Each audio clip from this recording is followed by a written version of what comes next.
আলহামদুলিল্লাহ, সালাতু ওয়াসসালামু আলা রাসূলুল্লাহ সাল্লাল্লাহু আলাইহি সাল্লাম। আল্লাহ তাআলার অশেষ মেহেরবানি। আল্লাহ তাআলা আমাদেরকে আয়ু দিয়েছেন। সবচেয়ে বড় যে আল্লাহর সম্পদ, মানুষের সবচেয়ে বড় সম্পদ হলো আয়ু, বেঁচে থাকতে পারা। কারণ এই আয়ুর মধ্যে দিয়ে আয়ুর সঠিক ব্যবহার, সময়ের সঠিক ব্যবহারের মাধ্যমেই আমরা ঈমান অর্জন করতে পারি, আমল করতে পারি, নিজে করতে পারি, অপরকে আমলের দিকে ডাকতে পারি। এলেম শিক্ষা করতে পারি, অপরকে এলেম শিখাতে পারি। আল্লাহ তাআলার অশেষ মেহেরবানি যে আল্লাহ তাআলা সবচেয়ে বড় এলেম আল্লাহকে জানা, আল্লাহকে চেনা, যাতে করে আমরা আল্লাহকে মানতে পারি। তো সেই বড় এলেম জানার তৌফিক আল্লাহ তাআলা দিচ্ছেন এখন বর্তমানে কিছুদিন ধরে। আল্লাহর সম্বন্ধে যখন সরাসরি আমরা জানি, সেটা হলো সবচেয়ে বড় জানা। আল্লাহর নামের আল্লাহর গুণাবলীর সম্বন্ধে আমরা আলোচনা করেছি। ৯৯টা নাম এক হাদিসে। মুখস্থ করবেন তো বেহেশতের গ্যারান্টি আছে। তারপরে আমরা সেই নাম হতে কয়েকটা নাম যা আল্লাহ তাআলা সৃষ্টিকর্তা হিসাবে প্রকাশ করে। আল্লাহ সৃষ্টিকারী, আল্লাহ সঠিক সৃষ্টিকারী, আল্লাহ আকার সৃষ্টিকারী, আল্লাহ প্রথম সৃষ্টিকারী, আল্লাহ জীবনদাতা। আল্লাহ এর পরে যেগুলো আসবে সেটা হলো আবার না, পরে না, দুনিয়াতেই মৃত্যু দেন আল্লাহ তাআলা, জীবন দেন আল্লাহ তাআলা, মৃত্যু দেন আল্লাহ তাআলা, এবং তারপরে আসবে যে একসময় আল্লাহ তাআলা সব ধ্বংস করবেন সৃষ্টি, এবং তারপরে আল্লাহ তাআলা আবার সমস্ত কিছু সৃষ্টি করবেন, পুনরায় সৃষ্টিকারী আল্লাহ, এবং তারপরে আল্লাহ তাআলা জীবন দিবেন, জীবন্তদের জীবন দিবেন, এবং তারপরে আল্লাহ তাআলা সমবেত করবেন, তারপর হিসাব নিবেন, তারপর বিচার করবেন, তারপর পুরস্কার দিবেন অথবা শাস্তি দিবেন।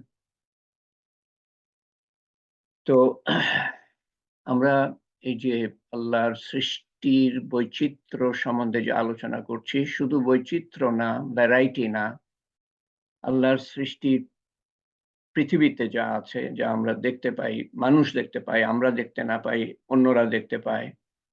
তো তার সৌন্দর্য, জটিলতা, সূক্ষ্মতা, নিপুণতা, রং, বর্ণ, যা আমরা বিভিন্ন ফল ফুলের মাধ্যমে পাই, সূর্যোদয়ের মধ্যে দিয়ে রঙের পরিচয় পাই, সূর্যাস্তের মধ্য দিয়ে, গোধূলির মধ্য দিয়ে রঙের পরিচয় পাই।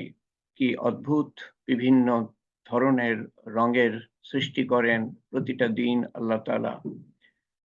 এবং আল্লাহ সৃষ্টির ব্যাপকতা কত ব্যাপক, সেটা সম্বন্ধে আমরা পরে আরো আলোচনা করব। পৃথিবীতে কতটা ব্যাপক এবং সংখ্যার দিক দিয়ে কতটা ব্যাপক, এইসব দিক নিয়ে আমরা আলোচনা করব। তো প্রথমে মানে কি, এই যে মানুষ সম্বন্ধে আলোচনা করতে গিয়ে, এর আগে ফেরেশতা সম্বন্ধে আলোচনা করেছি, এর আগে কোরআনের আয়াত, বিভিন্ন আয়াত সৃষ্টি সম্বন্ধে, আল্লাহ সৃষ্টিকর্তা হিসাবে। তো তারপরে ফেরেশতাদের সম্বন্ধে আলোচনা করেছি, তারপরে মানুষ সম্বন্ধে আমরা আলোচনা করেছি। গত দুটো হালকা আগে আমরা মায়ের গর্ভে, মা যে আমাদের গর্ভধারণ করেন, যা প্রথমে মা জানেনই না, খবরই জানেন না, গর্ভধারণ সম্পর্কে আলোচনা করেছি, এবং সে সম্বন্ধে একটা ভিডিও দেখিয়েছিলাম। আমরা জন্ম হওয়ার পর যে জীবন যাপন করে একটা বাচ্চা, আমরা বাচ্চা হিসেবে সবাই যাপন করেছি, সেই অবস্থা সম্পর্কে আলোচনা করেছি গতবার। মায়ের গর্ভ থেকে পৃথিবীর গর্ভ, মায়ের পেট থেকে পৃথিবীর পেট, মানে কবর। আমাদের সবার গন্তব্যস্থল হলো কবর। এটাই আমাদের জীবন, মায়ের পেট থেকে পৃথিবীর পেট, এটাই মানুষের জীবন। এটাই হলো মূলধন, অ্যাসেট, মহামূল্যবান সময়টা, এটার সঠিক ব্যবহার এই জীবনটা, এই সময়টা ব্যবহার করে আমরা অনন্ত দুনিয়াতেও শান্তি, সফলতা, আখিরাতেও শান্তি এবং সফলতা অর্জন করতে পারি। অনন্ত সুখ, স্বাচ্ছন্দ্য, সীমাহীন, কল্পনার বাইরে।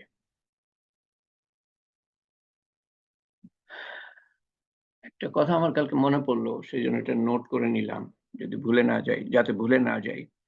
যে মায়ের গর্ভে আমরা যখন থাকি, ছোট্ট একটা পরিসরে, ছোট্ট একটা জায়গায়, রক্তের থলিয়ার মধ্যে, নড়াচড়া করাও যায় না সেখানে। বাচ্চা কোনো মতে নড়াচড়া করে না, পানি আছে, সরি, না বাতাস আছে, না আলো আছে, তরল পদার্থ, রক্ত দিয়ে ঘেরা। তো সেখানে যদি আমাদের বলা হয়, আমাদের যদি বুঝ শক্তি থাকতো এবং আমাদের যদি বলা হতো যে তুমি এই কষ্টের মধ্যে আছো, এখানে অন্ধকার আচ্ছন্ন, নড়তে চড়তে পারো না,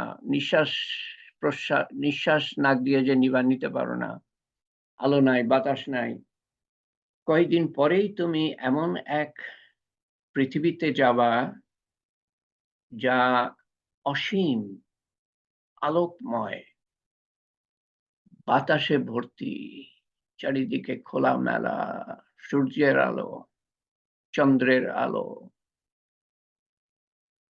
লাখো কোটি তারা দেখতে পাবা রাত্রিবেলায়। দিনের বেলায় নীল আকাশ, মেঘ, মাঠ, ঘাট, গাছপালা, নদী, নালা।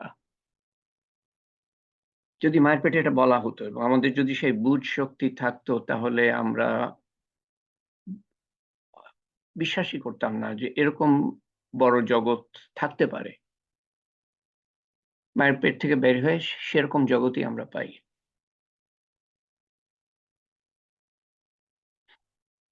সেরকম বিশাল জগৎ আমাদের সামনে। এখন এই দুনিয়াতে, এই পৃথিবীতে যখন আমাদের বলা হয় যে তোমরা মেহনত করো, আল্লাহকে রব হিসাবে মেনে নাও, আল্লাহর হুকুমকে মেনে নাও, 2 দিন আল্লাহর কথা শুনে নাও, এরপরে একটা জীবন আসবে, অনন্ত আখিরাত, যেখানে তুমি আল্লাহর কথা শুনে নিলে তোমাকে এমন এক জায়গায় আল্লাহ তাআলা প্রবেশ করাবেন, যেখানে সীমাহীন তোমার রাজত্ব এবং অসীম সৌন্দর্য চারিদিকে এবং অসীম ভোগবিলাসের ব্যবস্থা সেখানে এবং অসীম সুন্দর, যা কোনো মাথা চিন্তাই করতে পারে না, কোনো চোখ দেখে নাই। এরকম যদি বলা হয় আমাদেরকে, এই পৃথিবীতে যখন বলা হচ্ছে, বলা হয় মানে কি, বলা তো হচ্ছে, ওগুলো আমরা বিশ্বাস করতে চাই না কিন্তু। এটা কিভাবে হয়? অসীম এবং অসীম সুন্দর এবং অসীম ভোগবিলাসের ব্যবস্থা, যা চাইবো তাই পাবো। তো মায়ের পেটে যখন যেমন আমরা বিশ্বাস করতাম না যদি বলা হতো পৃথিবীর সম্বন্ধে এবং আমাদের যদি বুঝ থাকতো, সেরকম এই দুনিয়াতে আমরা বিশ্বাস করি না বেহেশতের কথা এবং দোজখের কথা। অনেক মানুষ আছে যারা বিশ্বাস করে না। বিশ্বাস করলে তারা সেই খারাপই করতো না, যেই খারাপই আমরা দেখি তারা করছে বা আমরাও করে ফেলি। এত জঘন্য কাজ মানুষ করতে পারে, যদি ঈমান থাকতো তাহলে তো করতে পারার কথা না। এই কথাটা তুলে ধরার জন্য আমি ওই শেষের পয়েন্টটা বা গত স্লাইডে যা কিছু আছে ওই পয়েন্টটা বলার জন্যই আমি লিপিবদ্ধ করি। তো মানুষের সংখ্যার সম্বন্ধে কিছু কথা। 2024 সাল এখন। 2024 বছর আগে, প্রথম খ্রিস্টাব্দে মানুষের সংখ্যা ছিল, আমার যতদূর মনে পড়ে, 20 কোটি মতো। 20 কোটি। বাংলাদেশের লোক সংখ্যা 17-18 কোটি। মানে বাংলাদেশের লোক সংখ্যা সারা পৃথিবীতে ছিল 2024 বছর আগে। সেটা বাড়তে এবং গত মনে করেন 200 বছর ধরে খুব তার বাড়ার হারটা অনেক বেড়ে গিয়েছে। যার ফলে এখন পৃথিবীতে এই আমার জীবদ্দশায় শুনতাম 700 কোটি মানুষ, এখন শুনি 800 কোটির বেশি, 813 কোটি মতো কাছাকাছি, কম বেশি সঠিকভাবে তো কেউ বলতে পারে না। আন্দাজ করা হয় 813 কোটি মানুষ। তার হয়তোবা 4 ভাগের 1 ভাগ বা 5 ভাগের 1 ভাগ যারা যাদেরকে মনে করা হয় মুসলমান বলে, কারণ মুসলমান নাম আছে তাদের, বা তারা বলে যে তারা মুসলমান আমল না করলেও। 4 ভাগের 1 ভাগ বা 5 ভাগের 1 ভাগ, 4 ভাগের 1 ভাগ হলে 200 কোটি হয় যারা নামে মুসলমান। এর আগে কত ছিল আমরা ধারণাই করতে পারি না, এবং ভবিষ্যতে কত আসবে তাও আমরা ধারণা করতে পারি না। সব আল্লাহর জানার মধ্যে। এবং সর্বমোট যে কত মানুষ আসবে, শেষ বাচ্চাটা যে জন্মাবে কিয়ামত হওয়ার আগে পর্যন্ত, সেই পর্যন্ত সর্বমোট কত মানুষ, কত জিন, আল্লাহ ছাড়া কেউ বলতে পারেন না। যেমন কত ফেরেশতা আছে আল্লাহ ছাড়া কেউ বলতে পারেন না। কিন্তু সবার খবর আল্লাহ তাআলা জানেন। এই একটা দিক চিন্তা করেন, সব আল্লাহ তাআলা সৃষ্টি করেছেন, সব নিয়ন্ত্রণ আল্লাহর হাতে, সবার রিজিক আল্লাহ তাআলা পৌঁছে দিয়েছেন, সবাইকে আল্লাহ তাআলা মৃত্যু দান করবেন। ফেরেশতারাও, ফেরেশতাদেরও মৃত্যু দান করা হবে এক সময়। এবং সবার খবর আল্লাহ তাআলা জানেন, সবাইকে আবার পুনরুত্থান করবেন, সবাইকে জীবন দান করবেন আল্লাহ তাআলা, সবাইকে সমবেত করবেন আল্লাহ তাআলা। যত জীবজন্তু আছে, যত সৃষ্টি আছে,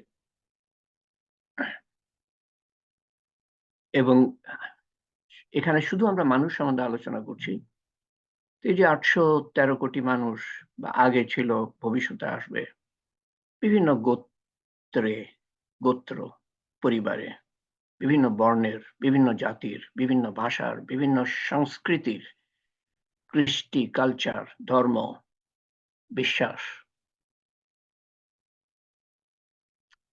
এর মধ্যে কত ভ্যারাইটি, বৈচিত্র্য, সংখ্যা দেখেন, বৈচিত্র্য দেখেন, এবং বর্ণ দেখতে, মানে বিভিন্ন, মানে যত কুৎসিতই হোক না কেন একটা মানুষ বা একটা মহিলা, পুরুষ বা মহিলা, যত কুৎসিতই হোক, তার মধ্যে কিছু না কিছু সৌন্দর্য আছে। জন্তু জানোয়ার থেকে তো সুন্দর।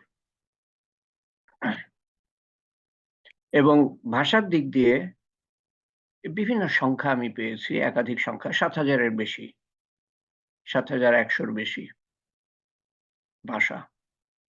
এবং এর মধ্যে এর মধ্যে পরিভাষা কত আছে, যেমন বাংলা ভাষা, বাংলাদেশে যে ভাষাটা ব্যবহার করা হয়, আহ, চট্টগ্রাম পার্বত্য অঞ্চল বাদ দিয়ে সবই বাঙালি, বাংলা ভাষা। কিন্তু অনেক পরিভাষা আছে, চট্টগ্রামের কথা আছে, সিলেটের কথা আছে, নোয়াখালীর কথা আছে, বরিশালের কথা আছে। এগুলো সব বাদ দিলাম, সব বাংলা ভাষা মনে করলাম, পশ্চিম বাংলা যেটা বলে সব বাংলা ভাষা মনে করলাম। তো সব মিলিয়ে যে লোক সংখ্যা, যারা বাংলা ভাষায় বলে, বাংলা ভাষায় কথা বলে, তো লোক সংখ্যার দিক দিয়ে চতুর্থ। প্রথম চৈনিক ভাষা, তারপরে ইংরেজি, তারপরে মনে হয় স্প্যানিশ। বিভিন্ন দেশে বলে। বাংলা তো মাত্র দুটো, পৃথিবীর একটা দেশ এবং একটা প্রদেশে বাংলা বলা হয়। স্প্যানিশ অনেক দেশে। চীন, চৈনিক ভাষা, চীনের লোক সংখ্যা এত বেশি যে বাংলাদেশের থেকে 7-8 গুণ বেশি, যার ফলে চীন হলো প্রথমে আসে, তারপরে ইংরেজি। চৈনিক, ইংরেজি, স্প্যানিশ, বাংলা,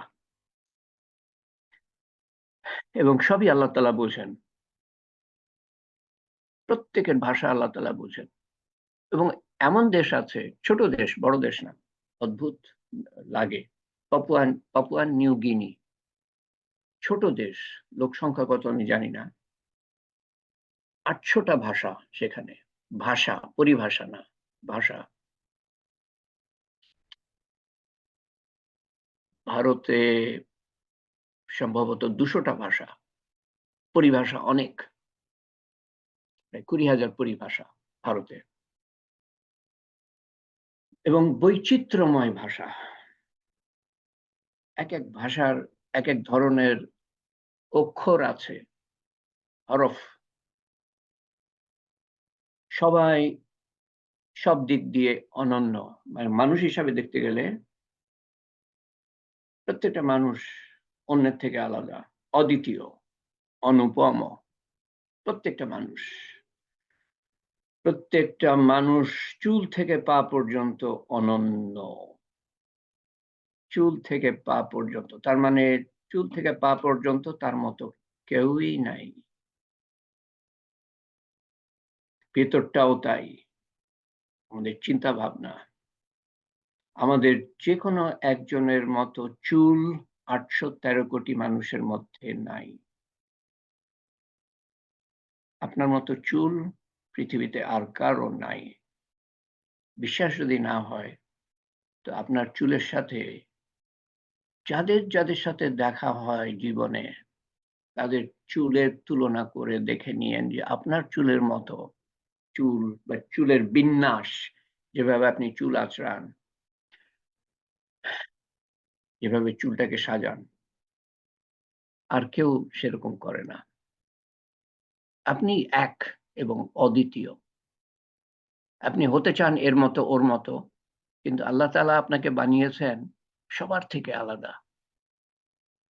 আপনার একটা বৈশিষ্ট্য আছে। সেই বৈশিষ্ট্যকে আপনি মূল্য দিতে চান না। সেইজন্য এর মতো হতে চান আর ওর মতো হতে চান। আগেও ছিল না। এখন তো নাই 800 কোটি মানুষের মধ্যে আপনার মতো চুল। খালি চুলের কথা বলছি আমি। মাথা দিয়ে শুরু করছি। 800 কোটি মানুষের মধ্যে নাই, আগেও ছিল না আপনার মতো চুল।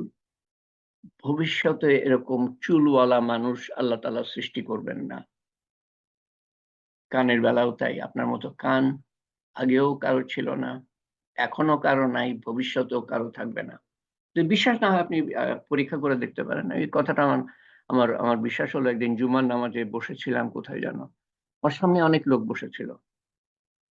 হঠাৎ সবার কানের দিকে আমার চোখ গেল। একে একে আমি দেখলাম সবার কান আলাদা। এই যে আমি পিছন থেকে দেখছিলাম, কানের পিছন দিকটা থেকে। সবার কান আলাদা। আপনি পরীক্ষা করে দেখতে পারেন। কপাল সবার আলাদা। আপনার মতো কারো নাই। ভ্রু, চোখ, চোখের মণি কারো নাই। চোখের মণি প্রত্যেকের আলাদা। দেখে মনে হয় যেন একই। প্রত্যেকের আলাদা। তো মাথা, চুল, কপাল, ভ্রু, চোখ, চোখের ঢাকনা, চোখের পাপড়ি, ঠোঁট, দাঁত, গাল, কান, কাঁধ, বুক, হাত, কোমর, নিতম্ব, উরু, গোড়ালি, পায়ের গোড়ালি, পা, পায়ের পাতা, আঙ্গুল, প্রত্যেকটা অঙ্গ আপনার শরীরের অনন্য, এরকম আর কারো নাই। গলা, আওয়াজ, আপনার মতো আওয়াজ কারো নাই, গলা কারো নাই।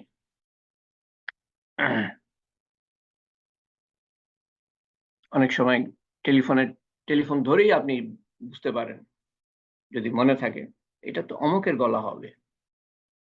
হয়তো 20 বছর কোনো কথা নেই।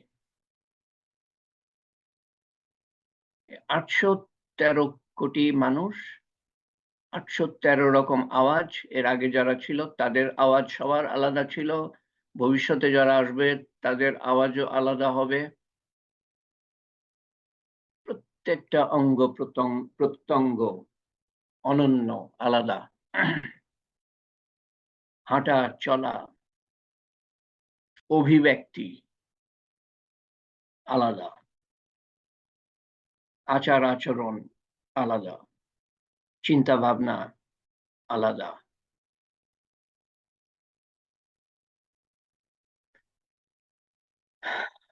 হাঁটা চলা যদি আপনার বিশ্বাস না হয় যে সবার আলাদা, হয়তো খেয়াল করেছেন এতদিনে কিন্তু যদি এটা নতুন মনে হয়, একটা কাজ করতে পারেন। রাস্তায় যখন যান বা বাড়ির বারান্দা থেকে যখন লোকজন যাচ্ছে দেখেন, তো খেয়াল করে দেখেন একেকটা মানুষ দেখতে কত আলাদা এবং চলন কত ভিন্ন। অদ্ভুত লাগে যখন মানুষ হেঁটে যায় না? একেকটা মানুষ একেকভাবে হাঁটছে। কেউ সোজা যাচ্ছে, তো কেউ হেলতে দুলতে যাচ্ছে এবং বিভিন্নভাবে যাচ্ছে। মানে কত বৈচিত্র্য।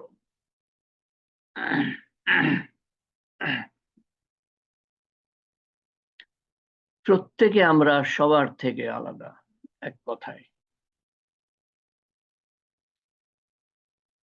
আপনি এক এবং অদ্বিতীয় আল্লাহর সৃষ্টির মধ্যে। যমজ ভাই বা বোনদের কথা আমরা হয়তো বলতে পারি যে, হ্যাঁ, তারা তো একই রকম লাগে দেখতে। তারাও আলাদা। বাপ-মা তো বুঝতে পারে সেভাবেই। তাদের মধ্যে কিছু বৈশিষ্ট্য আলাদা আছে বা দেখার চেহারার মধ্যেও যেটা বাপ-মায়ের চোখে পড়ে এবং তারা ভুল করে না। সবার হাতের ছাপ আলাদা। প্রত্যেকটা আঙ্গুলের যে ছাপ আছে, হাতের মধ্যে যে ছাপ আছে সেটা আলাদা। প্রত্যেকটার ছাপ, প্রত্যেকটা মানুষের ছাপ আলাদা। চোখের মণি যেমন আলাদা, চোখ আলাদা,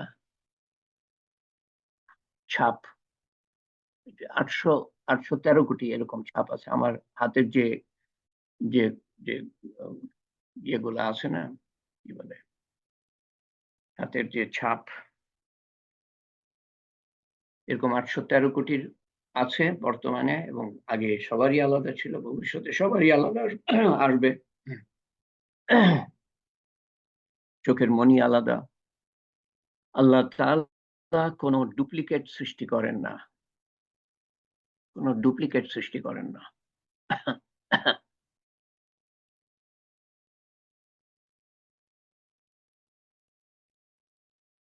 মানে একই চিন্তাধারার মানুষ দুটো পাবেন না।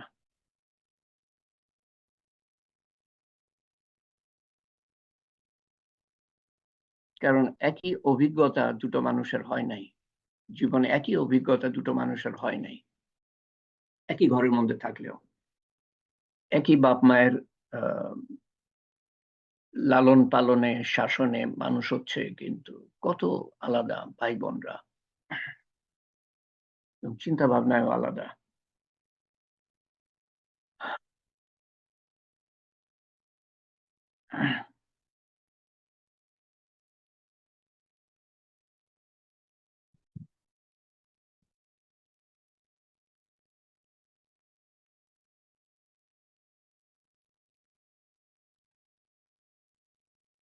আর কোনদিন হয়তো সময় হবে না। আমি চেষ্টা করি। আমি আসলে চিন্তা করে রাখি নাই। সেজন্য সব হয়তো সঠিকভাবে বলতে পারব না। এই পর্যন্ত যা বললাম আমি, এ পর্যন্ত যা বললাম মানুষের এই শরীরের বিভিন্ন দিক সম্বন্ধে। এরপরে আবার কোনদিন বলার সুযোগ হয় কিনা তো এখনই বলি আমার মনে হয়। সেটা হলো যে চুল থেকে শুরু করেন। এটা তো বললামই যে সবার চুল আলাদা। তো চুলের পিছনে হেকমত বলে। হেকমত মানে হলো হেকমত মানে কি হবে? উইজডম। কেন আল্লাহ তাআলা চুল দিয়েছেন? চুল ছাড়া মানুষকে কেমন লাগে সেটা চিন্তা করেন। তো সৌন্দর্য বাড়ানোর জন্য। সৌন্দর্য বাড়ানো। হুম? সৌন্দর্য বাড়ানো। আর চুল কি কাজ করে? আম রোদের মধ্যে এটা টাকটাকে ছায়া দেয়। মাথাটাকে ছায়া দেয়। রোদের তাপ যাতে না পড়ে সরাসরি টাকের উপরে। আর কি? শীতের সময় যাতে শীত কম লাগে, রোদ কম লাগে, শীত কম লাগে। সৌন্দর্য। আচ্ছা, আরেকটা দিক দেখেন এই চুল সম্বন্ধে। চুলটা কি জীবন্ত না মৃত? দাঁড়ান, আমি আনমিউট করে দিই।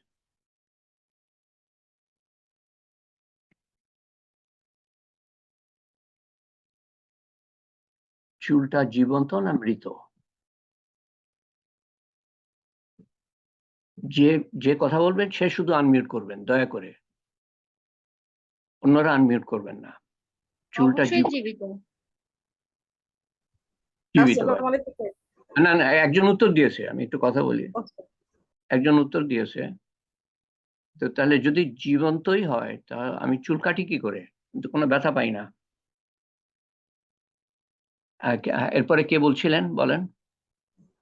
আসসালামু আলাইকুম ভাই, আমি নাসরিন। নাসরিন, অনেকদিন পরে দেখলাম কেন? না ভাইয়া, থাকি কথা বলি না, শুনি তো সব থাকি। আচ্ছা, ওকে। চুল জীবন্ত, কিন্তু কাটলে আমরা ব্যথা পাই না, কারণ চুলের ভিতরে রক্ত নালী থাকে না, সেই জন্য আমরা অনুভূতি থাকে না। বাট চুল তো বৃদ্ধি পায়, অতএব এটা তো যেহেতু বৃদ্ধি পায় এবং আমরা যেহেতু জীবিত, আমাদের শরীরের একটা অংশ, তো এটা জীবিত। ওকে, তো তাহলে চুল না আমরা জীবন্তও বলতে পারি না, আবার মৃতও বলতে পারি না, নির্জীবও বলতে পারি না। হ্যাঁ, এই নখের বেলাও তাই। হ্যাঁ, কিন্তু নখ বাড়ে, কাটলে পরে তো ব্যথা পাই না, কিন্তু নখ তো বাড়ে। এই চুলও সেরকম। আচ্ছা, তো চুল সম্বন্ধে কিছু কথা বললাম। এরপরে আসি আহ এরপরে, হ্যাঁ, মাথা। মাথা মাথা মাথার মধ্যে কি আছে? মগজ আছে। মগজটা এরকম অদ্ভুত যে মগজে যদি যদি কেউ খুলি উড়িয়ে, মানে কোনো কারণে হয়তো সার্জারি করছে, খুলিটা খুলে গেছে, মগজে যদি খোঁচা দেওয়া হয় কেউ ব্যথা পাবে না। এমন জিনিস কেউ ব্যথা পায় না। তো এই মগজটা মগজটা আহ, নড়বড়ে, নরম। আম, অনেক মেমোরি সেল আছে, মানে আমার স্মরণ রাখতে পারে, ছোট ছোট সেল অনেক কিছু মনে রাখতে পারে, কোটি কোটি। তো এই মাথাটার বৈশিষ্ট্য হলো যে মাথাটা আল্লাহ তাআলা এরকম বানিয়েছেন না, ছোট ছোট পিসের আকারে, পিস জোড়া দিয়ে। এটার কারণ কি হতে পারে? একটা একটা না, কিন্তু একটা হাড্ডি না, একটা হাড্ডি আল্লাহ তাআলা বানাতে পারতেন ছোট ছোট পিস জোড়া দিয়ে। ওই যে জিগস পাজল বাচ্চারা খেলে না, একটার সাথে একটা জোড়া দিয়ে একটা ম্যাপ হয়ে গেল বা একটা কিছু হয়ে গেল। আহ, ছোট ছোট টুকরা মানে একটু শক্ত কার্ডবোর্ডের কাগজ, কার্ডবোর্ড কেটে বানানো হয়, এটাকে জোড়া দেওয়ার মতো, সেরকম আল্লাহ তাআলা জোড়া দিয়েছেন। একটা পিস না, হাড্ডিটা একটা পিস না।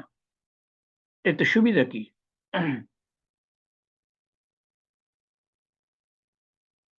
মাথা যদি বাড়ি খায়, যদি একটা পিস হয় পুরা ফেটে যাবে, পুরাটা ফেটে যাবে। ছোট ছোট পিস যেহেতু, বাড়ি খেলে একটা দুটো পিস আহত হবে, পুরা মাথাটা ফেটে যাবে না।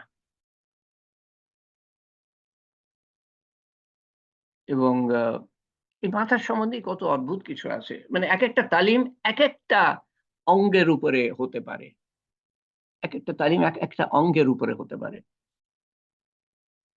যেটা ডাক্তাররা ভালো বলতে পারবেন। আমার কাছে কিছু কিছু কাগজপত্র আছে, লেখা আছে, যেটা ডাক্তার না যারা, তারা যাতে বুঝতে পারে শরীরের বিভিন্ন অঙ্গ সম্বন্ধে। এরকম আমি পড়েছিলাম, অদ্ভুত আল্লাহর যে আল্লাহর যে কারুকার্য এবং সৃষ্টি, মানুষ অদ্ভুত। প্রত্যেকটা অঙ্গ সম্বন্ধে, বড় বড় অঙ্গ সম্বন্ধে লেখা। আচ্ছা, মাথার পরে আসি আহ ভ্রু। ভ্রুতে কি হয়? সৌন্দর্য বাড়ে। আমাকে একটু দ্রুত বলতে হবে, সময় বেশি নাই। ভ্রুতে সৌন্দর্য বাড়ে, এই জন্য এখানে দিয়েছেন। আর চোখটা এই যে জায়গায় দিয়েছেন সেই জায়গায় না দিয়ে যদি কপালে দিতেন চোখটা, তো কেমন লাগতো?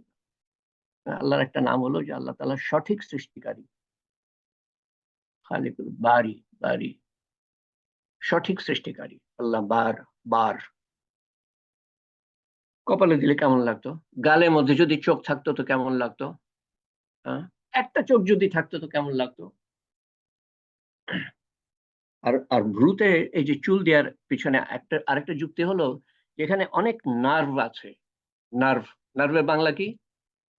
অনেক নার্ভ এখান দিয়ে গিয়েছে, ওটাকে প্রোটেক্ট করে, এত সৌন্দর্য বাড়ায়। ভ্রু ছাড়া একটা মানুষ চিন্তা করেন কেমন লাগবে। তো এত সৌন্দর্য বাড়ায়। আরেকটা হলো যে ওই নার্ভ, এখানে যে দিয়েছে নার্ভ গিয়েছে অনেক, রক্তনালী, সহজ সরল কথায় রক্তনালী গিয়েছে, সেগুলোকে প্রোটেক্ট করে। তারপরে এই যে চোখের পাতা, চোখের পাতা চোখের পাতা আমরা বারবার ফেলি এই কারণে যে আহ,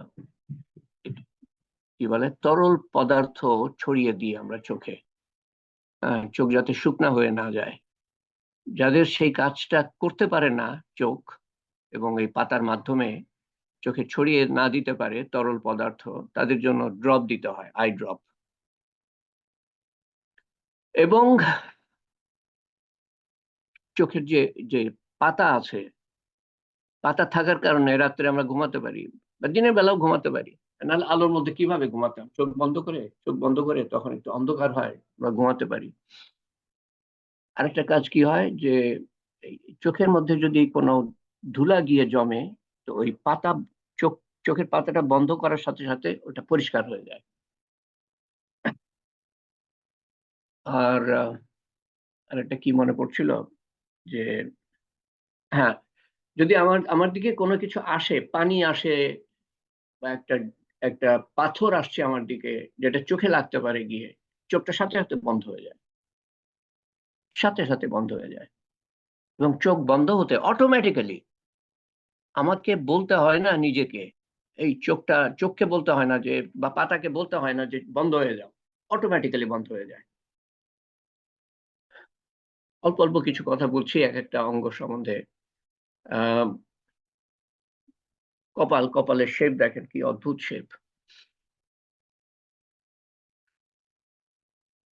তারপরে কি, হ্যাঁ, কান কান কান কানটা এমন ভাবে আল্লাহ তাআলা বানিয়েছেন যে শব্দ যাতে কানে ভিতরে যেতে পারে। এই দেখেন এরকম সামনের দিকে এটার আকারটা, শব্দগুলো ভিতরে যেতে পারে। এবং ছিদ্র একেবারে ভিতরে যায়নি, এক এক জায়গায় পর্দা আছে, কিন্তু এক জায়গায় পর্দা আছে, এবং সে পর্দার কারণে একটা পোকা যদি কোনো মতে ঢুকেও যায়, তবুও ভিতরে ঢুকে যেতে পারবে না। এবং পোকা সাধারণত ঢোকে না, এখানে গর্ত আছে কিন্তু পোকা ঢোকে না, কারণ ওখানে খোল, কানের মধ্যে খোল হয় না, খোলের মধ্যে একটা গন্ধ আছে যা পোকা সহ্য করতে পারে না।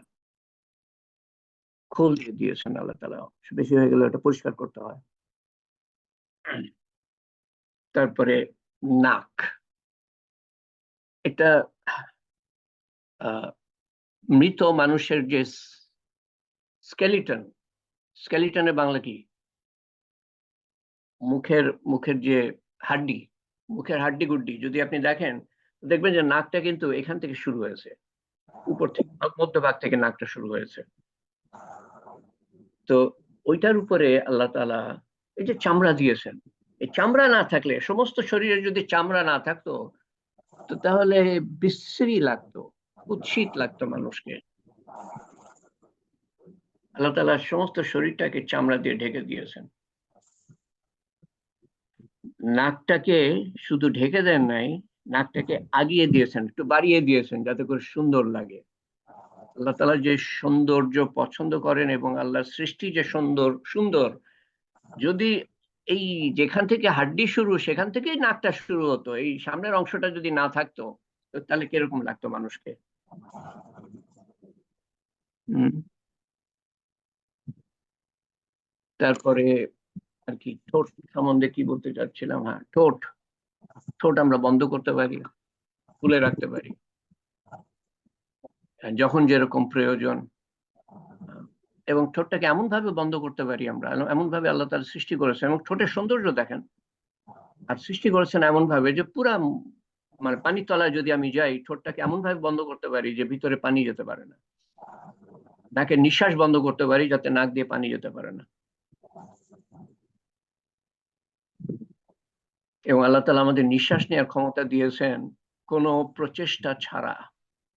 নিজেকে বলতে হয় না যে নিঃশ্বাস নাও, ঘুমের মধ্যেও নিঃশ্বাস নিতে পারি আমরা।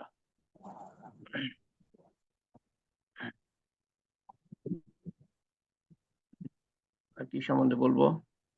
শরীরের এই যে ঘাড়টা দেখেন, ঘাড় পরে আমার মনে হবে যে আরে এটা বললাম না, ওইটা বললাম না, কারণ আমি চিন্তা করি না যেটা বলবো, এবং সেজন্য আমি ঠিক মনের মধ্যে গুছিয়ে রাখতে পারি নাই। ঘাড়টা দেখেন এমন ভাবে বানিয়েছেন আল্লাহ তাআলা, যদি খাড়া এরকম ঘাড় হতো, শক্ত সোজা, যেরকম মূর্তি হয়, তো নড়তেও পারে না, চড়তেও পারে না। কিন্তু আমরা কি সুন্দর ডান দিকে যতটা ইচ্ছা মানে সম্ভব আমরা ঘোরাতে পারি, বাম দিকে যতটা ইচ্ছা সম্ভব আমরা ঘোরাতে পারি। তারপরে এইভাবে ঘোরাতে পারি, শুধু ডানে বামে না, উপর নিচে। কি অদ্ভুত এর মধ্যে যে ফ্লেক্সিবিলিটি, বাংলা শব্দ আমি বলতে পারবো না, সাপল সাপল, ইচ্ছা মতো আমরা নাড়াতে চালাতে পারি। শুধু ঘাড় না, এই যে হাত, হাত দেখেন বিভিন্ন ভাবে আপনি ঘোরাতে পারেন, ওটাকে বিভিন্ন ভাবে ঘোরাতে পারেন। এবং শুধু তাই না, যে দেখেন আঙ্গুলগুলা, যদি আঙ্গুলগুলা সোজা হতো কত অসুবিধা হয়ে যেত। একেবারে সোজা আমি আমি আমি এরকম বেঁকাতে পারি না, তো এরকম বেঁকাতে পারি বলে ধরতে পারি। আর এই যে বুড়া আঙ্গুল যদি না থাকতো, মনে করেন যে এই একটা আঙ্গুল যদি না থাকতো, বিশেষ করে এই আঙ্গুলটা আর বুড়া আঙ্গুলটা, অনেক কিছু করতে পারতাম না। তো আঙ্গুল এখানে আমরা এটাকে ইয়ে করতে পারি, দুমড়াতে পারি, ঘোরাতে পারি, পিছনে নিতে পারি। তারপর এই জায়গাটা কবজি, বিভিন্ন ভাবে ঘোরাতে পারি। এখানে আমরা ঘোরাতে পারি বিভিন্ন ভাবে, এই জায়গাটায় ঘোরাতে পারি আমরা বিভিন্ন ভাবে, বিভিন্ন ভাবে। দুই হাতেই চাই। তারপর কোমরটা কথা চিন্তা করেন, বিভিন্ন ভাবে ঘোরাতে পারি, বিভিন্ন দিকে ঘোরাতে পারি, সামনে নিতে পারি, পিছনে নিতে পারি। পায়ের কথা চিন্তা করেন, পা যদি পুরা একটা লাঠির মতো হতো তাহলে কেমন হতো? পুরো একটা লাঠি, পায়ের পাতা পর্যন্ত আমরা মধ্যে ভাঁজ করতে পারি, গোড়ালির ওখানে ভাঁজ করতে পারি, পায়ের পাতা চারিদিকে নড়াতে পারি, পায়ের আঙ্গুল নাড়াতে পারি। এবং আরেকটা অদ্ভুত দিক হলো যে এই দুটো পায়ের উপরে একটা মানুষের,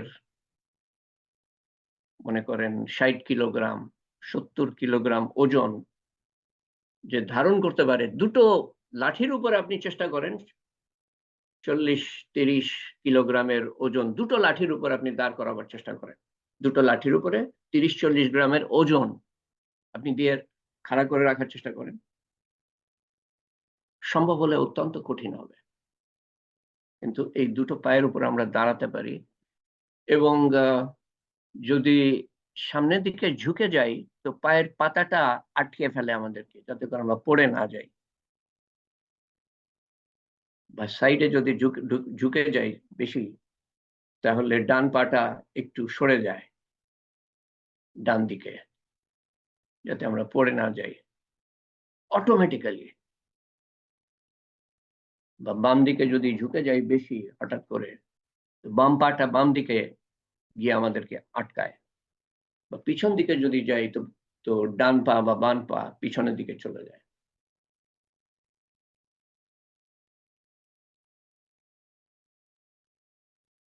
আমি জানি অনেক কিছু আমার যেহেতু চিন্তা করি নাই, যদি মনে পড়ে সামনের বার ইনশাআল্লাহ আমি বলবো। আজকের সময় এখানেই শেষ আসসালামু আমাদের। আলাইকুম নানা। ওয়ালাইকুম আসসালাম। হ্যাঁ নানা, চুলের যে উপরের অংশটা আমরা দেখতে পাই সেটা মৃত, ডেড সেল, বাট যেটা বৃদ্ধি পায় স্ক্যাল্পের নিচে থাকে, স্ক্যাল্পের নিচে, সেটা হচ্ছে জীবিত part. Very good, thank you very much. Okay, তো কি বলতে যাচ্ছিলাম যেন, সময় হবে কিনা? হ্যাঁ, আপনাদের কোরআন শরীফের কিছু আয়াত আমি পড়তে বলেছিলাম বিপদ আপদের উপরে, এবং তার মধ্যে বেশ কয়েকটা আয়াত ছিল, 7-8টা, যেটা আপনার মনে দাগ কাটে, সেটা যদি বলতে চান বলতে পারেন।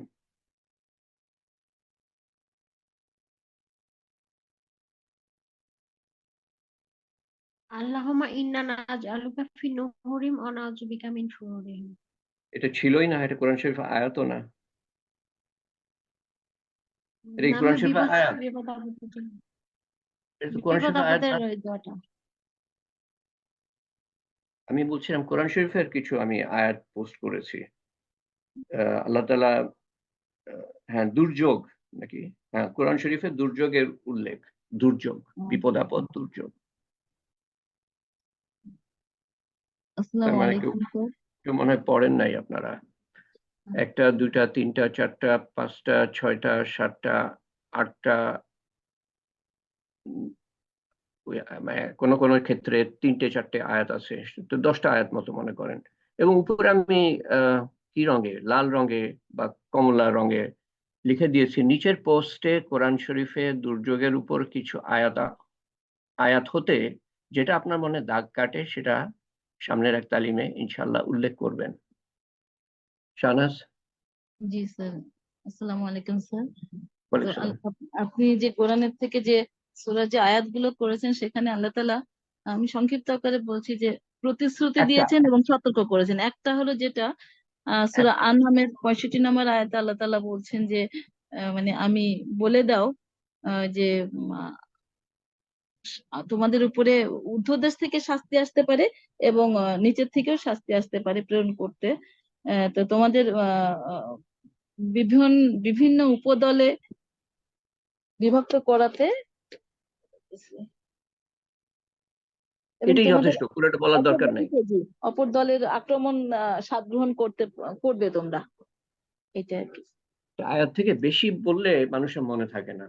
যেটুকু প্রথমে বলেছো এটাই যথেষ্ট। যে উপর জি থেকে বিপদ আসতে পারে, নিজের থেকে বিপদ আসতে পারে। জি ব্যাস, ছোট্ট সংক্ষেপে পেশ করো। পুরোটা বলার দরকার নেই। আসসালামু আলাইকুম স্যার। ওয়ালাইকুম সালাম। পারভিন আক্তার। দেখে বলবেন না কেউ। কেউ যদি দেখে বলতে হয় তো বলার দরকারই নাই। যে ঈমান এনেছে এবং সৎ কাজ করে, পরকালে আল্লাহ তার জন্য যথেষ্ট।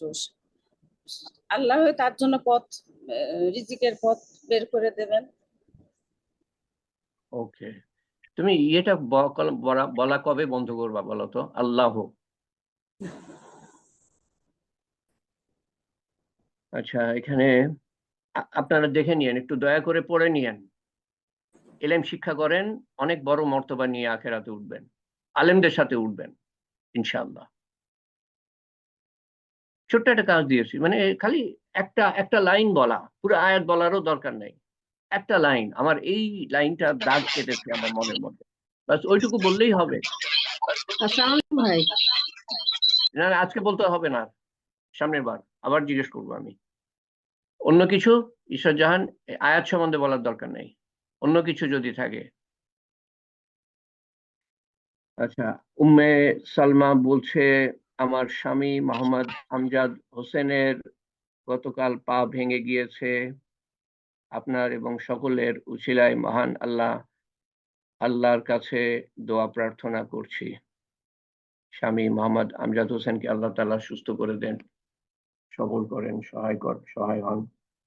এবং আমরা দোয়া করি রোজির জন্য, রেশমার জন্য, ডক্টর কানিজ হাসিনা, ছবি আপা, হাসনা বেগম, হাবিবুর রহমান, আরো একজন আছে তুলি, অস্ট্রেলিয়া, সব ক্যান্সার পেশেন্ট। আরো একজন আছে পরে। আল্লাহ তাআলা তাদের কান্তা শায়লা কাদের, আল্লাহ তাআলা সবাইকে হেফাজত করেন। কারো চিকিৎসা চলছে, কারো চিকিৎসা শেষ। আল্লাহ তাআলা হেফাজত করেন সবাইকে। মোহাম্মদ মাসিদুর রেজা এবং আরিফিন আহমেদ, এদের ডায়ালিসিস চলছে। আল্লাহ তাআলা রক্ষা করেন। জনাব নাসির উদ্দিন আহমেদকে আল্লাহ তাআলা সম্পূর্ণ সুস্থ করেন এবং জনাব মোহাম্মদ ইনামুল হক সাহেবকে আল্লাহ তাআলা সুস্থ করেন। এক আপার জন্য আমরা দোয়া করি, উনি সুস্থ থাকেন, ওনার পরিবার পরিজন সুস্থ থাকেন। আব্দুল কাদের এবং তার নাতনিকে আল্লাহ তাআলা সুস্থ করে দেন। বেগম মুসাদ্দেকের নাতি জাহিনকে আল্লাহ তাআলা সুস্থ করে দেন। শাহাদাত হোসেনকে আল্লাহ তাআলা সুস্থ করে দেন। শাহাদাত আছো নাকি এখানে? শাহাদাত ওই যে বলছিল গতবার কাবদু, এটা আসলে কাবেদু, কাবেদু। আমার মাথার মধ্যেই আসছিল না। পরে তালিমের পরে মনে হলো, আরে এটা তো ইয়া কাবিদু বলতে চাচ্ছিল। ওয়াহিদা বানুকে আল্লাহ তাআলা সুস্থ করে দেন। করুণ অবস্থায় আছে, শোচনীয় অবস্থায়। আল্লাহ মালিক, আল্লাহ রহিম, আল্লাহ করিম। মোহাম্মদ নজরুল ইসলাম কে আল্লাহ তাআলা সুস্থ করেন। সালেহা বেগম আরেকজন ক্যান্সার পেশেন্ট যার চিকিৎসা চলছে। আসিফ কুরেশিকে সুস্থ করে দেন। এবং ৩ জন আছেন যাদের সমূহ সমস্যা আল্লাহ তাআলা সমাধান করে দেন। সাদিয়া আফরিন, তানজির ভুঁইয়া, শরীফ উদ্দিন পিকু এবং আরো যারা অসুস্থ আছেন, এজাজকে সুস্থ করে দেন, লুৎফর রহমানের ভাইকে সুস্থ করে দেন আল্লাহ তাআলা, তানজিমকে সুস্থ করে দেন এবং আরো যারা দোয়ার প্রত্যাশা নিয়ে আছেন তাদেরকে আল্লাহ তাআলা তাদের প্রত্যাশা পূরণ করে দেন। এবং যারা ইন্তেকাল করেছেন আল্লাহ তাআলা তাদেরকে জান্নাতুল ফেরদৌস দান করেন। জনাব খন্দকার ইউনুস আলী, বেগম আমরান শাহী আক্তার, জনাব শাহজাহান, জনাব সৈয়দ আশরাফুল হক, বেগম নূর নাহার, জনাব তরিকুল ইসলাম, বেগম ইয়াসমিন সাগরী, কাজী আশফাকুল ইসলাম অলিন্দ, জনাব মোহাম্মদ মাহবুবুর রহমান, জনাব রূপচাঁদ শেখ, জনাব আনোয়ারুল ইসলাম, বেগম আনোয়ারা বেগম, বেগম আসমা খাতুন, শেখ ওয়াসিউজ্জামান আসিফ,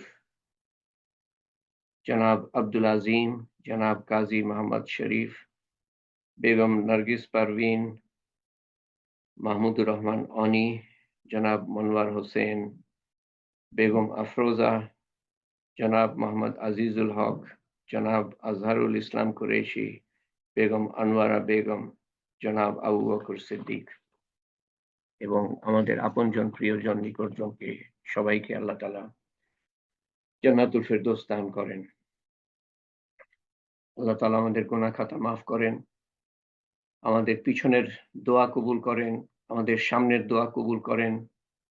আমরা যদি কোনো ব্যক্তির প্রতি অন্যায় করে থাকি বা তার প্রতি দায়িত্ব পালন করে না থাকি, আল্লাহ তাআলা যেন তাদেরকে খুশি করে দেন, যাতে করে তারা আমাদের মাফ করে দেয় কিয়ামতের দিন।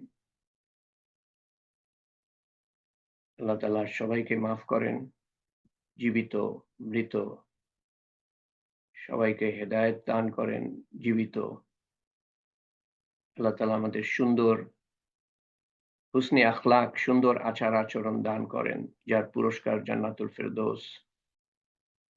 দুনিয়া এবং আখিরাতের ভালাই দান করেন।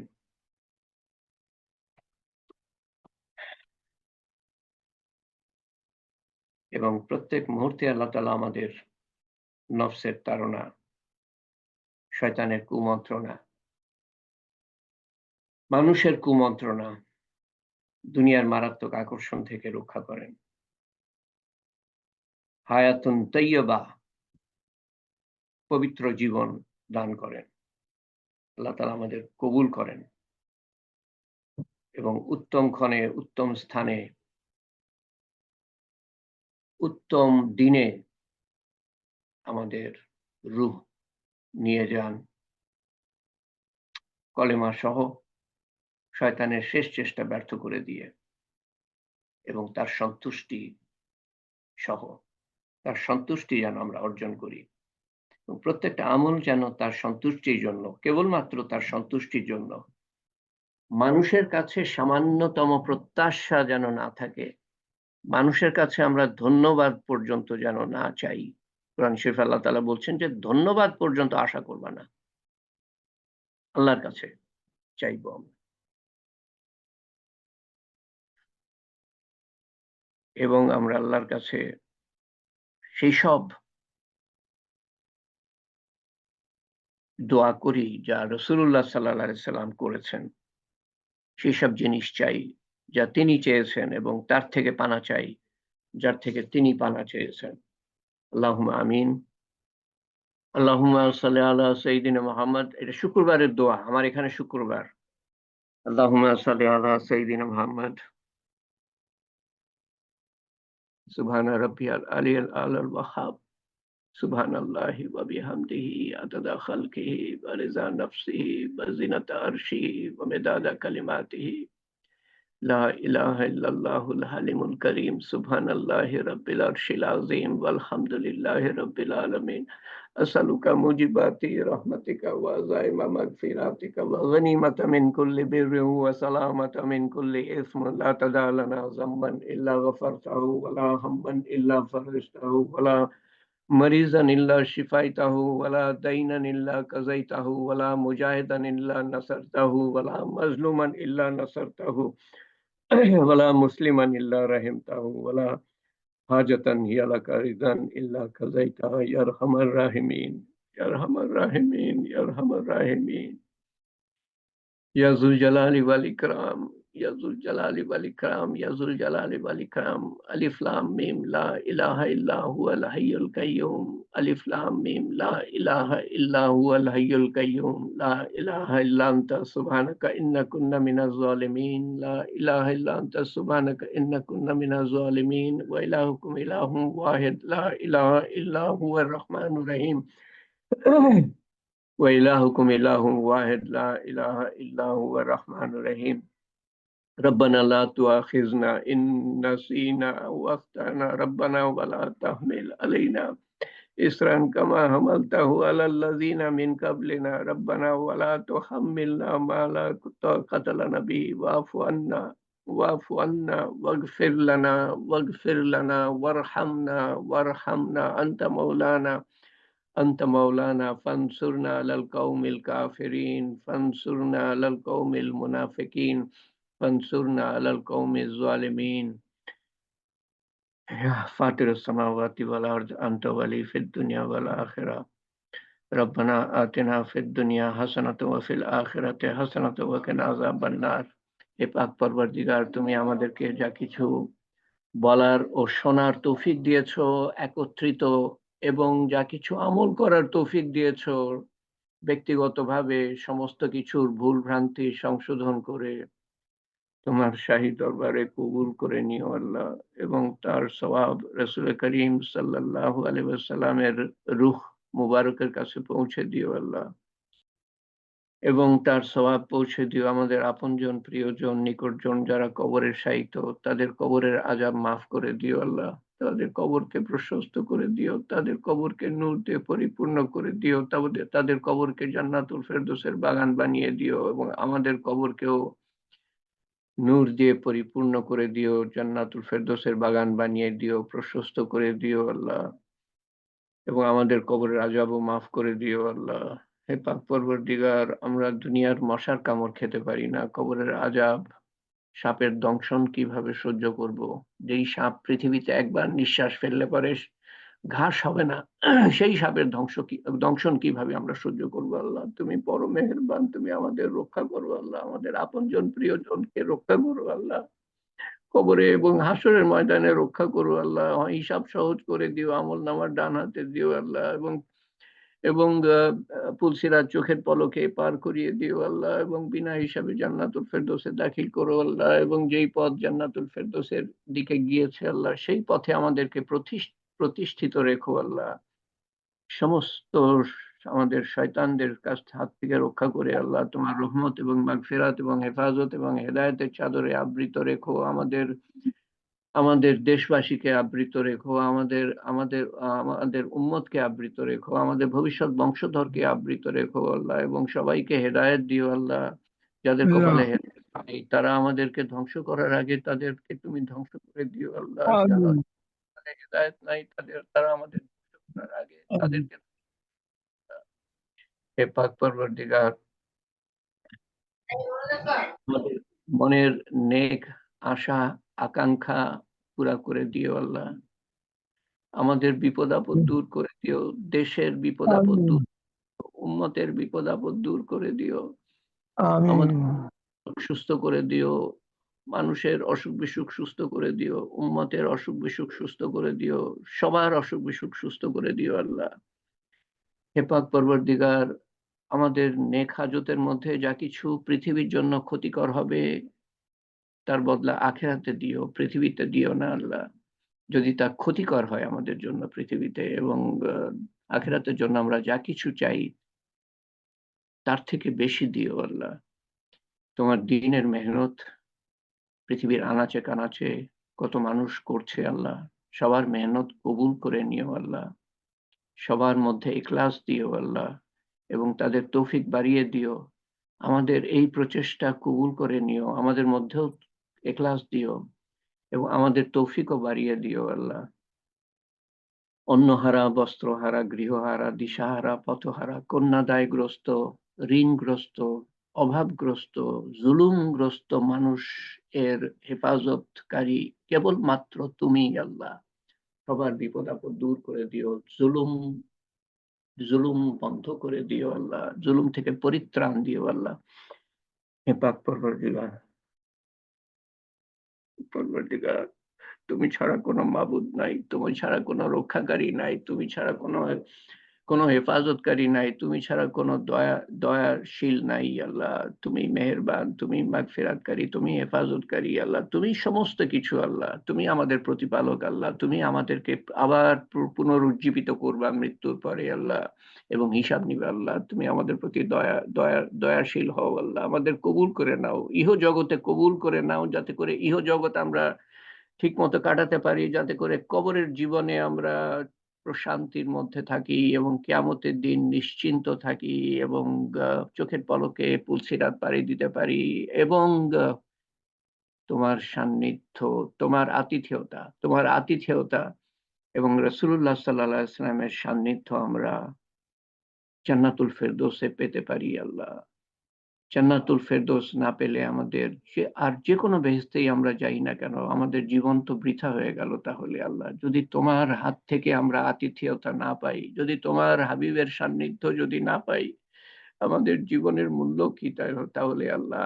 অনন্তকাল বেঁচে থাকার মূল্য কি তাহলে আল্লাহ? আমাদের সেই পথ অনুসরণ করার তৌফিক দান করো, পুরা দ্বীনে দাখিল হওয়ার তৌফিক দান করো, পুরা দ্বীন জানার এবং মানার তৌফিক দান করো আল্লাহ এবং মানুষের কাছে পৌঁছানোর তৌফিক দান করো। প্রতিটা আমল আরো সুন্দরভাবে করতে পারি সেই তৌফিক দান করো আল্লাহ আমাদেরকে এবং সেই চেষ্টা যেন আমরা করতে পারি আল্লাহ। পরবর্তীকার, আমাদের একটা মাত্র জীবন যেন বৃথা হয়ে না যায় আল্লাহ, তোমার সন্তুষ্টি ছাড়া যেন পৃথিবী থেকে না যাই আল্লাহ। তোমার পরিপূর্ণ সম্পূর্ণ সন্তুষ্টি যা আসবে তোমার দ্বীনে পরিপূর্ণ দাখিল হতে পারলে আল্লাহ। তৌফিক দেওয়ার মালিক আল্লাহ তুমি, কবুল করার মালিক আল্লাহ তুমি, আমাদেরকে কবুল করো আল্লাহ। তোমার শান মতো চাওয়া হয় নাই আল্লাহ, তোমার শান মতো দান করো। তোমার শান মতো হেফাজত চাওয়া হয় নাই আল্লাহ, তোমার শান মতো হেফাজত করো আল্লাহ। আল্লাহুম্মা ইন্নাকা আফুওয়ান তুহিব্বুল আফওয়া ফা'ফু আন্না রব্বানা যালামনা আনফুসানা ওয়া ইল্লাম তাগফির লানা ওয়া তারহামনা লানাকুনান্না মিনাল খাসিরিন। রব্বানা লা তুযিগ কুলুবানা বা'দা ইয হাদাইতানা ওয়া হাব লানা মিন লাদুনকা রাহমাতান ইন্নাকা আনতাল ওয়াহ্হাব। या काज़िउल हाजात, या राफ़िअत दरजात, या हलाल अल मुश्किलात, या मुजीबुद दावात, बेरहमतिका नस्तगीस, या अव्वल अल अव्वलीन, या आखिर अल आखिरीन, या अकरम अल अकरमीन, या अरहमर राहिमीन, या राहिम अल मसाकीन, या ज़िल कुव्वत अल मतीन। रब्बना तक़ब्बल मिन्ना इन्नका अंतस समीउल अलीम व तुब अलैना इन्नका अंतत तव्वाबुर रहीम। सुभान रब्बिका रब्बिल इज़्ज़ति अम्मा यसिफून व सलामुन अलल मुरसलीन वल्हम्दुलिल्लाहि रब्बिल आलमीन व ला इलाहा इल्लल्लाह मुहम्मदुर रसूलुल्लाह सल्लल्लाहु अलैहि वसल्लम। सुब्हानल्लाहि व बिहम्दिही सुब्हानका अल्लाहुम्मा व बिहम्दिका अशहदु अन ला इलाहा इल्ला अंता अस्तगफिरुका व अतुबु इलाइका। ইনশাআল্লাহ সামনের সোমবারে আমরা মিলিত হব, একে অপরকে স্মরণ করাই এবং একে অপরের জন্য দোয়া করি যাতে ফেরেশতার দোয়া পাই। আসসালামু আলাইকুম ওয়া রাহমাতুল্লাহি ওয়া বারাকাতুহু।